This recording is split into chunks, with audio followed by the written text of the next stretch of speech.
ముఖ్యమంత్రి గారు రేవంత్ రెడ్డి గారి నాయకత్వాన మళ్ళీ కులగణన చేపడితే కులాలకు ఉన్నటువంటి వాళ్ళ అట్టడుగు వర్గాలకు రాజకీయంగా కానీ విద్యాపరంగా కానీ ఉపాధి పరంగా కానీ ఉద్యోగ అవకాశాలు మెండుగా వచ్చే అవకాశాలు ఎక్కువ ఉన్నాయి కాబట్టి ఈ కులగణనను అందరూ సహకరించి రేపు చట్టసభలో కూడా అందరికీ అవకాశాలు వచ్చే విధంగా చేపట్టాల్సిందిగా గౌరవ ముఖ్యమంత్రి గారి ఆదేశాలు. రాష్ట్రంలో ఈ కులగణన ఎంతో మంది హర్షం వ్యక్తం చేస్తున్న క్రమంలో ఒక మంచి నిర్ణయం అధ్యక్ష.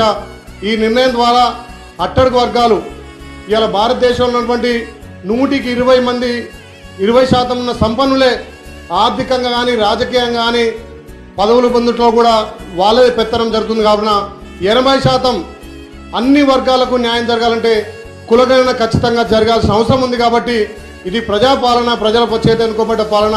ఈ కులగణన ఎంతో ఆవశ్యకత ఉంది కాబట్టి దీనికి అన్ని పక్షాలు కూడా సహకరించి ఈ కులగణన ముందుకు తీసుకుపోవాలని కోరుతున్నాం అధ్యక్ష.